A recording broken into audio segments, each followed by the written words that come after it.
Hello everyone, welcome to my channel. तो MS set 2021 का जो कंप्लीट सॉल्यूशन हम डिस्कस कर रहे हैं उसका आज ये लेक्चर नंबर 2 है, जहां पे हम लोग डिस्कस करेंगे ऑर्डिनरी और पार्शियल डिफरेंशियल इक्वेशन के। जैसे मैंने आपको पहले ही बताया था कि हम पूरा कंप्लीट सॉल्यूशन डिस्कस करने वाले हैं, और लास्ट लेक्चर में हमने रियल एनालिसिस के क्वेश्चंस को डिस्कस किया था। अगर आपने वो वीडियो नहीं देखा है तो आप प्लेलिस्ट में जाके अपना फर्स्ट वीडियो देख सकते हैं, जहां पे हमने रियल एनालिसिस के क्वेश्चंस को डिस्कस किए। अब आज के इस वीडियो में हम लोग पार्शियल और ऑर्डिनरी डिफरेंशियल इक्वेशन के क्वेश्चंस को डिस्कस करेंगे। टोटल 8 क्वेश्चन आए हुए थे, तो वो हम आज डिस्कस करते हैं इस लेक्चर में। जैसा कि पहला क्वेश्चन आपको दिख रहा है कि एक इक्वेशन गिवन है और ये हाइपरबोलिक कब होगा, तो उसकी मैक्सिमल डोमेन क्या होगी जिसमें वो हाइपरबोलिक होगा। अब ये जो क्वेश्चन है बहुत इंपॉर्टेंट क्वेश्चन है। इसके बेसिस पे आपको हमेशा CSI या नेट पे एक क्वेश्चन देखने को मिलता है, और एक क्वेश्चन कंपलसरी है MS सेट में। अब पिछले 2019, 2020 या उसके पहले का पेपर देखो, आपको ये एक क्वेश्चन कंपलसरी मिलता ही है। आप 2019-20 का भी देखोगे तब भी आपको मिला था, और एक क्वेश्चन यहाँ पे भी ये क्वेश्चन रिपीट हो गया। ठीक है, आपको इसके लिए क्या करना होता है, S² - 4RT निकालना होता है। अब वो उसके साइन पे डिपेंड करता है कि वो एलिप्टिक होगा, पैराबोलिक होगा या हाइपरबोलिक होगा।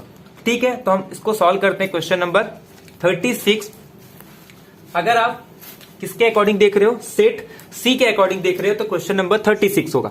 अदरवाइज आप अपने सेट के अकॉर्डिंग जो भी क्वेश्चन नंबर रहेगा वो देख सकते हो। तो हमारे पास गिवन क्या दिया है, एक जैसे अगर आपको कोई भी पार्शियल डिफरेंशियल इक्वेशन दिया हो,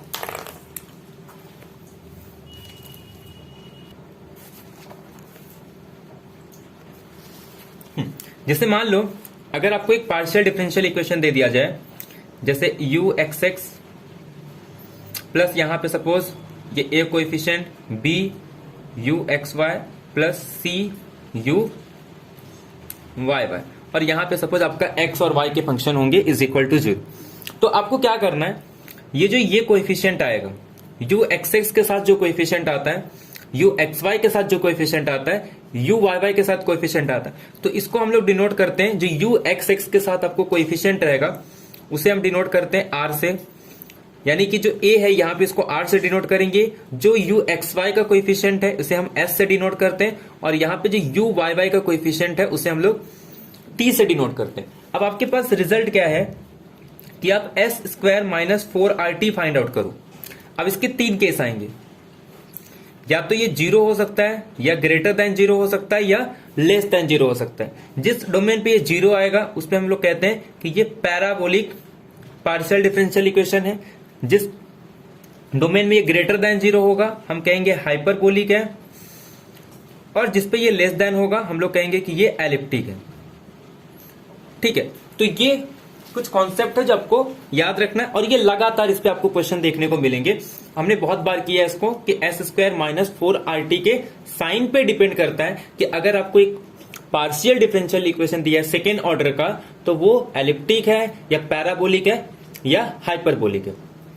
अब हमारे क्वेश्चन में अगर हम लोग आइडेंटिफाई करें, तो हमारे क्वेश्चन में देखो यहां पे जो UXX का कोएफिशिएंट है दैट इज R की वैल्यू X, और यहां पे UXY का टर्म प्रेजेंट नहीं है, दैट मीन्स S आपका 0 हो गया, और T की वैल्यू क्या होगी -1, मतलब R S है, T आपका -1 है।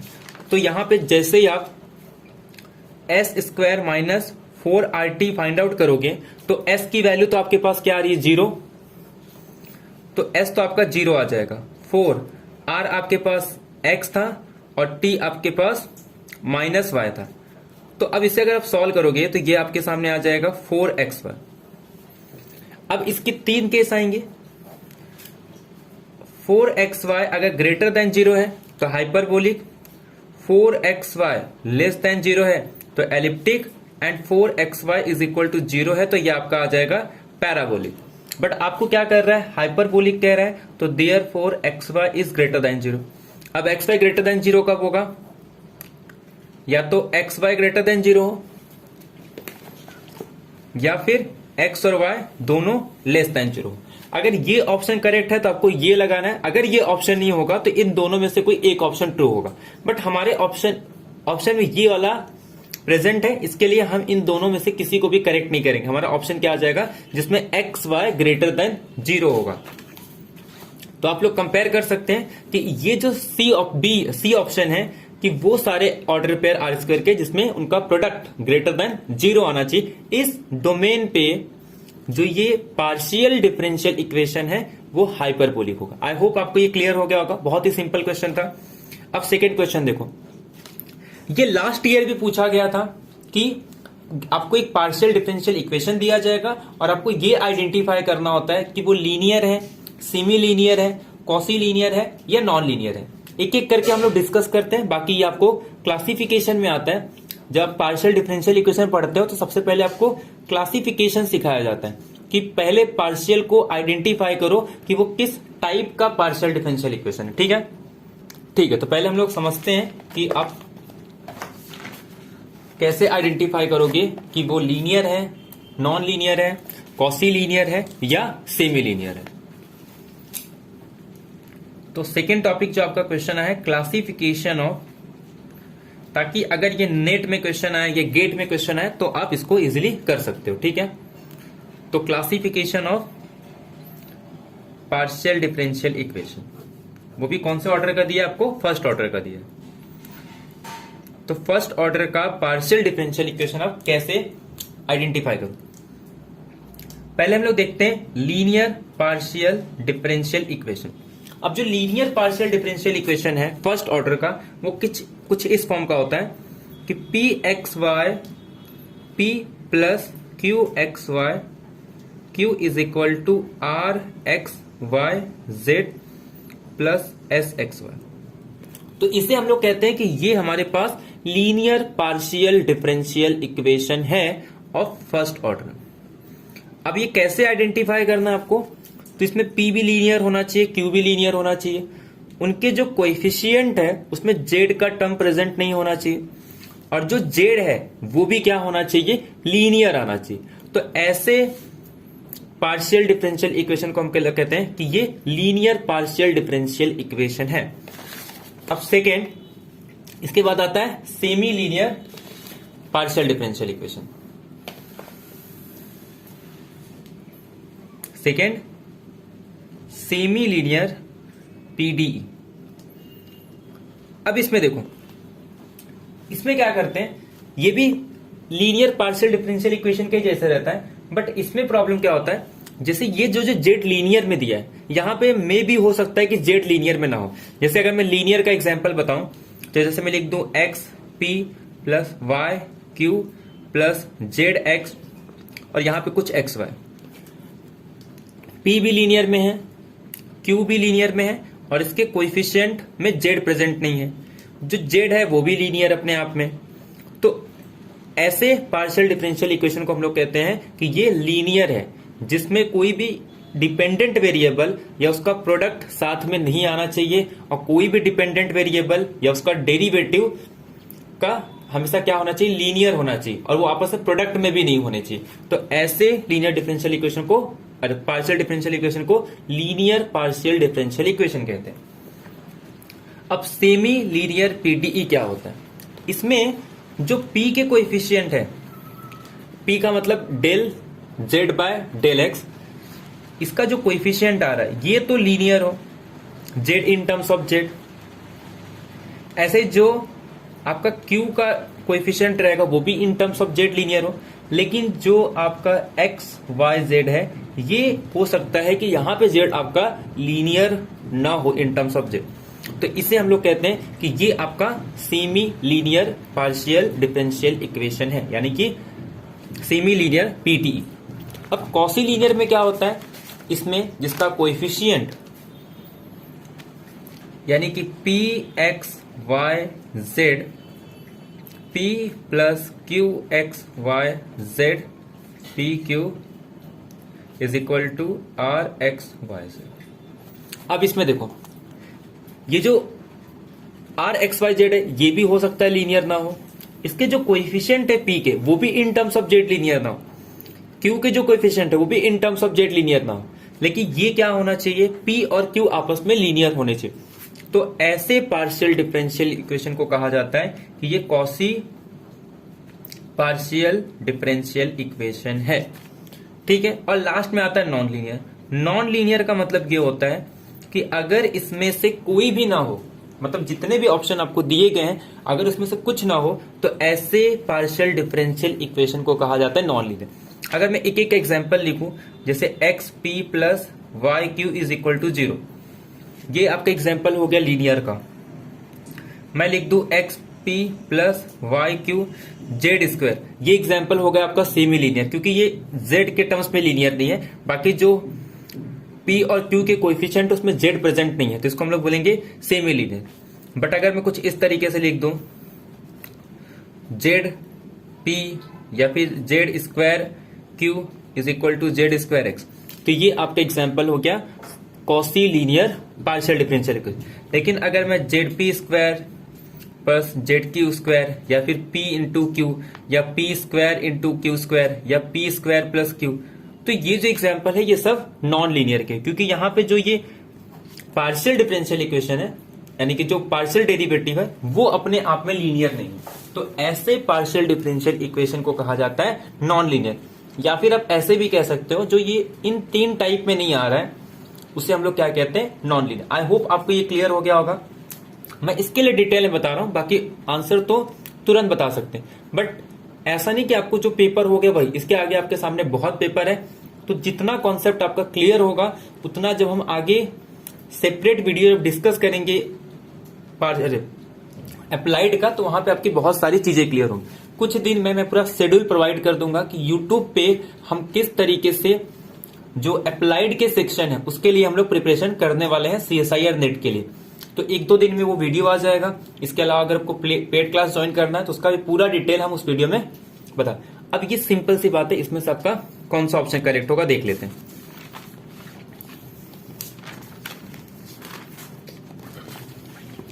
देखो इसमें क्या कह रहा है कि लीनियर है, या लीनियर कैसे आइडेंटिफाई करते हैं। देखो ये तो जेड के टर्म्स में लीनियर नहीं है, तो इसका मतलब ये लीनियर नहीं। सेमी लीनियर के लिए क्या करते हैं, ये लीनियर ना हो चलेगा बट इनके कोएफिशिएंट में जेड का टर्म्स प्रेजेंट नहीं होना चाहिए, बट यहां पे जेड स्क्वायर का टर्म प्रेजेंट है। इसका मतलब ये या तो कॉसी लीनियर होगा या तो सेमी लीनियर होगा। बट जो पी है del Z by del X को पी बोलते हैं, ये भी लीनियर है। Del Z by del Y ये भी लीनियर है, और कहीं पे भी जो पार्शियल डेरिवेटिव उनका प्रोडक्ट या उनका स्क्वायर ऐसा टर्म प्रेजेंट नहीं है, मतलब ये नॉन लीनियर भी नहीं। तो ये आता है हमारा कॉसी लीनियर टाइप में। P X Y Z Q X Y Z Z, मतलब ये जो फंक्शन होगा एक्स वाई जेड का फंक्शन होगा, तो देयरफॉर ये किसमें आ जाता है आपका कॉसी लीनियर में, यानी कि सी ऑप्शन आपका करेक्ट हो गया। अब नेक्स्ट क्वेश्चन देखो, आपको ये गिवन है कि एक पीडीई को ऑब्टेन किया जाएगा bye eliminating the arbitrary constant from, मतलब आपके सामने 4 पार्शियल डिफरेंशियल इक्वेशन दिए, तो इसमें से कांस्टेंट को एलिमिनेट करके आप इसमें से कौन सा पीडीई बना सकते हो। अगर आपको लैप्लास ऑपरेटर के बारे में अगर थोड़ा नॉलेज होगा, तो जो हमारे पास लैप्लास डिफरेंशियल इक्वेशन आती है यानी कि Z X X plus Z Y Y is equal to 0, उसका सॉल्यूशन जो आता है वो इसी फॉर्म का आता है। तो यानी कि अगर वहां से आप कर रहे हो तो आपको डायरेक्टली पता चल जाएगा कि बी ऑप्शन करेक्ट है। अदरवाइज आपको क्या करना पड़ेगा, इसको एलिमिनेट करके कांस्टेंट को आपको वैल्यू निकालनी होगी। अब आप इसको कैसे आइडेंटिफाई कर सकते हो कि इसमें से इसका क्या आंसर आएगा।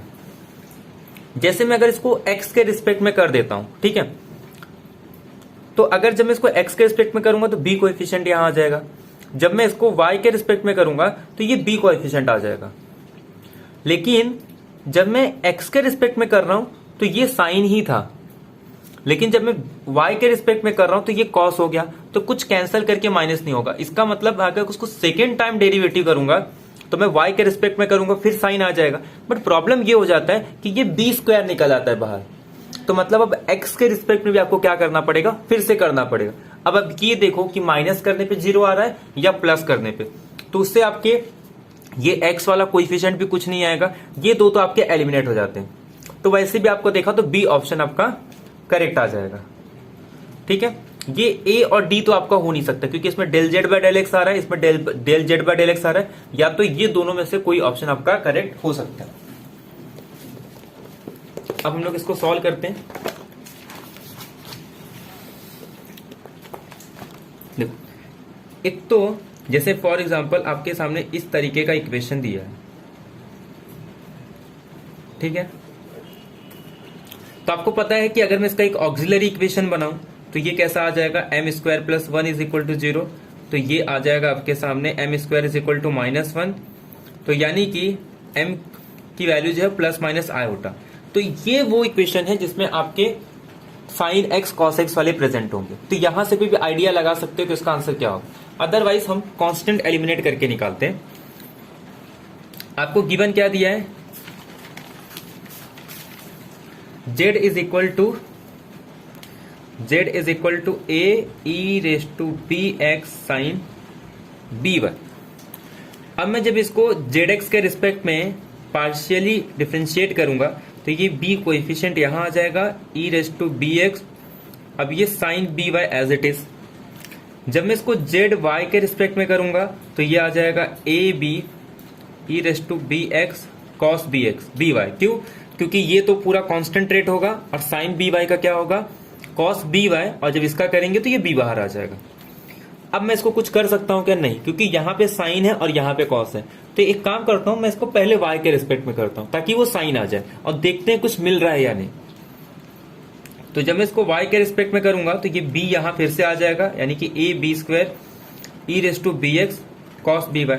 तो अब भी प्रॉब्लम हो गया कि यहाँ पे बी स्क्वायर आ गया, यहाँ पे बी आ रहा है। तो एक काम करता हूं, और यहाँ पे ये माइनस आ जाएगा क्योंकि जब हम लोग कॉस का करेंगे तो ये माइनस साइन बी वाई। अब ये सेम तो हो गया, बट यहाँ पे बी था, यहाँ पे बी स्क्वायर था। तो अब मैं क्या करूंगा, इसको फिर से एक्स को वाई के रिस्पेक्ट में करूंगा, और एक्स को एक्स के रिस्पेक्ट में जब करूंगा तो ये क्या आ जाएगा, A B square E raise to B X sine B Y. क्योंकि ये तो एज इट इज, और E raise to B X का क्या आ जाता है, बी, यहाँ पे बी एक्स का बी और E raise to B X का सिर्फ वही रहेगा। तो अब देखो ये दोनों सेम आ गए।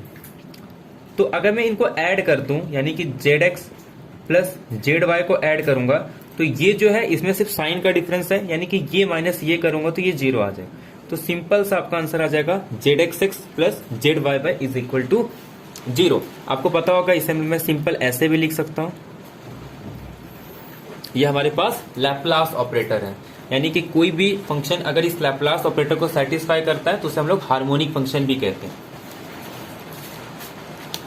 तो आप देख सकते हैं इसमें जो ऑप्शन है आपका वो करेक्ट हो जाएगा। तो इसका मतलब ये आपसे ये भी क्लियर होगा कि ये हार्मोनिक फंक्शन है, ये टू वेरिएबल का फंक्शन हार्मोनिक है क्योंकि ये लैप्लास ऑपरेटर को सेटिस्फाई कर रहा है। तो आपका बी ऑप्शन करेक्ट आ जाएगा। अब फिर से same as it is question आ गया आपको कि the solution of linear partial differential equation. तो आपको क्या सॉल्व करना है यहाँ पे, लीनियर पार्शियल डिफरेंशियल इक्वेशन। तो हम लोग सॉल्व करते हैं।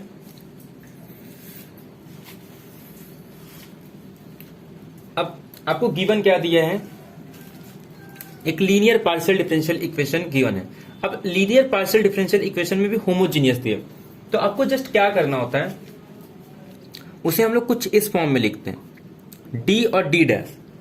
अब ये डी का मतलब क्या होता है कि del Z by del X, और डी डैश का मतलब होता है del Z by del Y. तो हम जब भी हमारे पास इस तरीके का एक्सप्रेशन आएगा तो हम क्या करते हैं, इस d को पुट कर देते हैं m और इस d डैश को पुट कर देते हैं 1, और उसके बाद वो एक ऑक्सिलरी इक्वेशन, यानी कि वो एक हमारा जो ऑर्डिनरी में लीनियर डिफरेंशियल इक्वेशन हो जाता है उस टाइप का हो जाता है। और उसके बाद उसके रूट पे डिपेंड करते हैं कि उसके सॉल्यूशंस क्या आएंगे।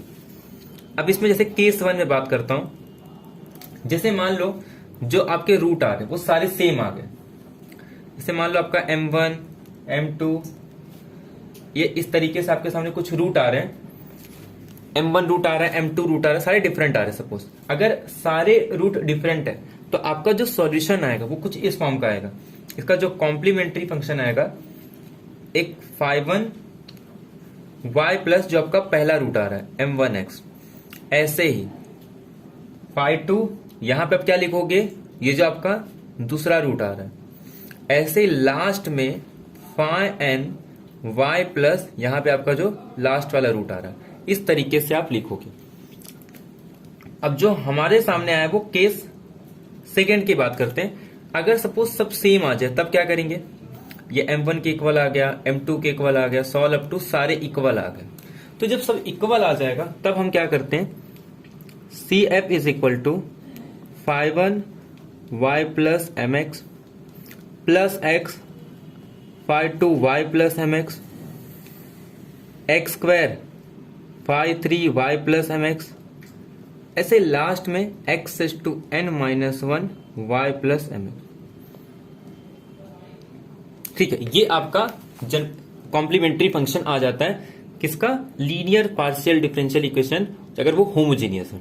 ऐसे हम लोग पर्टिकुलर इंटीग्रल भी निकालते हैं। तो इस मेथड का यूज करके ऐसे इसके कॉम्प्लेक्स रूट के लिए भी होता है, बट ये दो इस मेथड से आपका आ जाएगा। ठीक है, तो हम लोग इसमें सेकेंड मेथड यूज करेंगे क्योंकि जो इसके रूट आएंगे वो रिपीटेड आएंगे।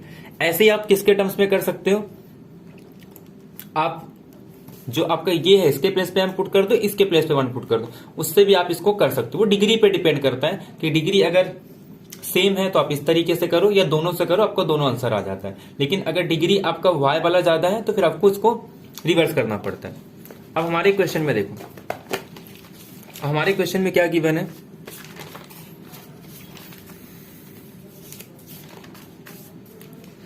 हमको दिया गया है del square del Z by del square minus 2 del square del Z by, मतलब देखा जाए तो ये हमारे पास, इसको हम लोग d का स्क्वायर कह सकते हैं, इसको d इंटू डी डैश कह सकते हैं, और इसको सिंपल में लिखूं तो इसको मैं d डैश का स्क्वायर लिख सकता हूं। तो अगर मैं इसको लिखना चाहूं तो इसको मैं कैसे लिख सकता हूं, सिंपल d का square minus 2 into d dash और plus d dash square is equal to 0। ये आपके सामने आ गया अगर मैं इसको इस ऑपरेटर के फॉर्म में लिख रहा हूं, जिसमें d क्या है del Z by del X और d डैश क्या है आपका del Z by del Y. अब हम लोग क्या करते हैं, ऑक्सिलरी इक्वेशन के लिए m को पुट करते हैं और d को पुट करते हैं m और d डैश को पुट करते हैं 1। तो इससे हमारा जो इक्वेशन बनेगा वो बनेगा m square minus 2m plus 1 is equal to 0। इसका मतलब अगर मैं इसको सॉल्व करूं तो ये m माइनस 1 का होल स्क्वायर है, तो यहां से आपको रिपीटेड रूट्स मिल गए और दोनों रूट्स क्या आ रहे हैं 1 1।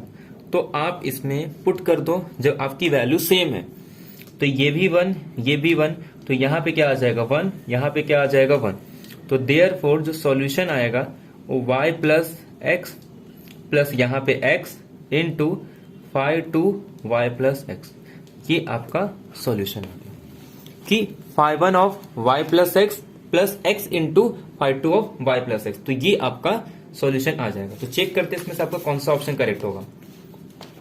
आप देख सकते हो x प्लस वाई और यहाँ पे x, तो आपका C ऑप्शन करेक्ट हो जाएगा। तो देयरफॉर जो 92 क्वेश्चन है इसका ऑप्शन आपका C करेक्ट। आपको just linear partial differential equation पता होना चाहिए था कि एक homogeneous linear partial differential equation जब उसके जो कोएफिशिएंट होंगे, अच्छा मैंने एक चीज मिस कर दिया, कोएफिशिएंट क्या होने चाहिए, कांस्टेंट कोएफिशिएंट होने चाहिए, वेरिएबल कोएफिशिएंट के लिए नहीं। ये किसके लिए है, कांस्टेंट कोएफिशिएंट के लिए। अब ये देखो, ये मैंने आपको बहुत बार कराया है, ये इतने बार ये क्वेश्चन करा चुका हूं कि जब भी आपको phi1 phi2 ये 2 लीनियरली इंडिपेंडेंट सॉल्यूशन है किसी पार्शियल डिफरेंशियल इक्वेशन का, तो आपको इसमें देखो y डैश का टर्म नहीं प्रेजेंट दिख रहा है, तो where a is a constant then Wronskian क्या होगा। आपको मैंने इसका फॉर्मूला बताया था कि किसी एक पॉइंट पे अगर आपको रॉन्स्कियन पता है तो आप उसका इन जनरल रॉन्स्कियन फाइंड आउट कर सकते हो। अब उसमें होता क्या है कि वो ई रेस टू में जब आप टर्म लिखते हो तो वहां का आपका y डैश का कोएफिशिएंट आता है। अब अगर y डैश का कोएफिशिएंट 0 है, इसका मतलब क्या हो गया कि वो ई रेस टू वाला पार्ट वो 0 आ जाता है, तो सिर्फ बचता क्या आपके पास कांस्टेंट। तो जब भी यहाँ पे y डैश का टर्म नहीं प्रेजेंट है, इसका मतलब उसका कोएफिशिएंट 0 है। अब कोएफिशिएंट 0 है तो जो आपका रॉन्स्कियन आएगा वो एक कांस्टेंट आएगा। ये मैं बहुत बार करा चुका हूं, तो इसका आंसर आपका कांस्टेंट आ जाएगा। तो ये 3 क्वेश्चन आपके ऑर्डिनरी डिफरेंशियल इक्वेशन के। इस बार टोटल आपको 5 क्वेश्चन पार्शियल के थे और टोटल 3 क्वेश्चन ओडीई के थे और लगभग सभी सिंपल थे। ये वेरिएबल सेपरेबल से आपका आ जाएगा। हर बार वेरिएबल सेपरेबल से आपको क्वेश्चन देखने को मिलते हैं, लास्ट टाइम भी देखने को मिला था और इस बार भी। एक सॉल्यूशन है पासिंग थ्रू दिस पॉइंट, मतलब इसका सॉल्यूशन इस लीनियर डिफरेंशियल इक्वेशन का लीनियर है ये, हाँ लीनियर तो है, ठीक है। तो इस या फिर सिंपल डिफरेंशियल इक्वेशन बोलो, ये डिफरेंशियल इक्वेशन का सॉल्यूशन अगर इस पॉइंट से पास हो रहा है तो ये और किस पॉइंट से पास होगा वो हमको फाइंड आउट करना है। इसे आप लीनियर डिफरेंशियल इक्वेशन की मदद से भी कर सकते हो या फिर सिंपल वेरिएबल सेपरेबल। तो X Y dash plus 2y, X Y dash is equal to 2y, ये आपको गिवन दिया है। तो आप इसको कैसे लिख सकते हो, X D Y by D X is equal to 2y। Further आप इसको सॉल्व करोगे तो ये आ जाएगा D Y by Y 2 upon X D X. Variable separable से सॉल्व करोगे तो ये आ जाएगा लॉग वाई, इसको लॉग एक्स, 2 ये साइड लेके आएंगे तो ये लॉग एक्स, और यहां पे सपोज कांस्टेंट ले लेता हूं लॉग सी। अब इसके बाद अगर मैं ई अप्लाई कर दूं तो ये आ जाएगा आपका, इसको पहले हम लोग ऐसे लिख सकते हैं लॉग y अपॉन, और ये यहां चले जाएगा एक्स स्क्वायर ऊपर, तो ये लॉग सी, मतलब सिंपल आपका आ गया y is equal to C X square. ये आपके सामने सॉल्यूशन आ गया। अब आपको इनिशियल कंडीशन दी है कि अगर ये कहां से पास हो रहा है, आपको एक पॉइंट दिया है कि 1 2 से पास हो रहा है, मतलब y की वैल्यू 2 होगी जब हम लोग x को 1 पुट करेंगे, तो c की वैल्यू यहां से 2 आ गई, तो देयरफॉर यहां से हमारे पास यह आ जाएगा 2x स्क्वायर। अब कह रहा है x को अगर मैं 2 पुट करूं तो y की वैल्यू क्या होगी, क्योंकि सब में x सेम है, तो सिंपल अगर आप x को 2 पुट करते हो तो y की वैल्यू आपकी आ जाएगी simple 2 into 4 is equal to 8, यानी कि y की वैल्यू आपकी 8 आ जाएगी। मतलब ये किस पॉइंट से पास होगा, जब x की वैल्यू 2 है तो y की वैल्यू 8 होगी, तो इस पॉइंट से भी पास होगा। अगर वो कहां से पास हो रहा है, 1 2 से पास हो रहा है तो वो 2 8 से भी पास होगा। तो अगर इस डिफरेंशियल इक्वेशन का सॉल्यूशन इस पॉइंट से पास हो रहा है तो उसको इस पॉइंट से भी पास होना पड़ेगा, यानी कि जब x को 2 पुट करोगे तो y की वैल्यू आपकी 8 आ जाएगी। अब नेक्स्ट क्वेश्चन देखो, एक डिफरेंशियल इक्वेशन ऑब्टेन करना है एलिमिनेट करके कांस्टेंट को, मतलब ए बी को एलिमिनेट करके आपको एक पार्शियल डिफरेंशियल इक्वेशन बनाना है, तो इसमें से कौन सा ऑप्शन करेक्ट होगा। अब ये भी क्वेश्चन हम लोग ने बहुत किया है, इसमें ये वाले टाइप के भी। आपको गिवन क्या दिया है कि y is equal to A E raise to B X, ये आपको गिवन दिया है। अब देखो इसको क्या करेंगे हम। सबसे पहले मैं इसको डिफरेंशिएट कर रहा हूं विद रिस्पेक्ट टू x, तो ये आ जाएगा A B E raise to B X. अब अगर आप ध्यान से देखोगे तो आपको यहां से कुछ मिल रहा है कि आप इस a और e raise to B X को क्या पुट कर सकते हो, आप इसको पुट कर सकते हो बी वाई, तो इसका मतलब आपके सामने b की वैल्यू आ जाएगी y डैश अपॉन y। ठीक है, ये आपके सामने आ जाएगा कि b को आप नहीं, इसको डायरेक्ट नहीं, आप इसको क्या करो, इसका डबल डिफरेंशिएट लो, तो ये y डैश और ये आ जाएगा आपका बी वाई डैश, तो देयरफॉर आपके पास b की वैल्यू आ जाएगी y double dash upon y dash. तो अब यहां पे आप क्या पुट कर सकते हो, तो देयरफॉर y डैश b के प्लेस पे आप पुट कर सकते हो y double dash y upon y dash. तो ये जो आप करोगे तो ये आपका आ जाएगा y डैश का square y double dash y। आप इसको फर्दर सॉल्व करोगे तो ये y डैश का square minus y into Y dash is equal to 0, या फिर आप इसको लिख सकते हो y into Y double dash minus Y dash का स्क्वायर इज इक्वल टू 0, या तो ये आएगा या तो ये आएगा। अब देखते हैं इसमें से कौन सा ऑप्शन करेक्ट है कि y dash square minus Y into Y dash double dash equal to 0, या फिर y into Y double dash minus Y dash is equal to Y dash square is equal to 0। आप देख सकते हो ये option आपको मिल गया कि y, ये वाई डबल डैश है माइनस वाई डैश का स्क्वायर, तो ये ऑप्शन आपका करेक्ट हो जाएगा कि y double dash minus Y dash का स्क्वायर, यानी कि आपका ए ऑप्शन करेक्ट आ रहा है। तो मतलब आपके जितने भी क्वेश्चन आए थे पार्शियल के, ऐसा नहीं है कुछ अलग कॉन्सेप्ट पे आ गया था।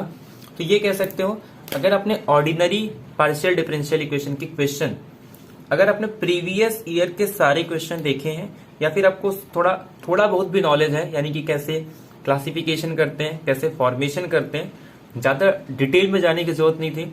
यहां तक कि आपको पार्शियल में लैग्रेंजर के भी क्वेश्चन नहीं आए थे, सिंपल लीनियर के क्वेश्चन आए थे, और वो भी काफी सिंपल थे। आई होप सभी ने, जिसने भी 100 डेज चैलेंज का वीडियो देखा होगा, इसमें से किसी का एक क्वेश्चन भी रॉन्ग नहीं होना चाहिए। ये जितने 7 क्वेश्चन आए थे वो सारे आपके राइट होने चाहिए थे, क्योंकि सब क्वेश्चन इसमें काफी लगभग सब सिंपल आए थे। अगर कहीं रॉन्ग हुआ होगा तो आपकी कैलकुलेशन में रॉन्ग हो सकता है, बट इसमें कुछ अलग कॉन्सेप्ट यूज हो गया था, ऐसा कुछ नहीं। तो नेक्स्ट लेक्चर में हम लीनियर के क्वेश्चंस को डिस्कस करने वाले हैं, तो प्लीज उस वीडियो को भी देखना, और प्रीवियस वीडियो भी नहीं देखा था तो वो भी देखो, ताकि अगर आप आगे के पेपर में जो गलती आपने MS सेट में की थी वो नेक्स्ट एग्जाम में वो मिस्टेक ना करो। ठीक है, तो मिलते हैं नेक्स्ट लेक्चर में। Thank you very much, have a nice day.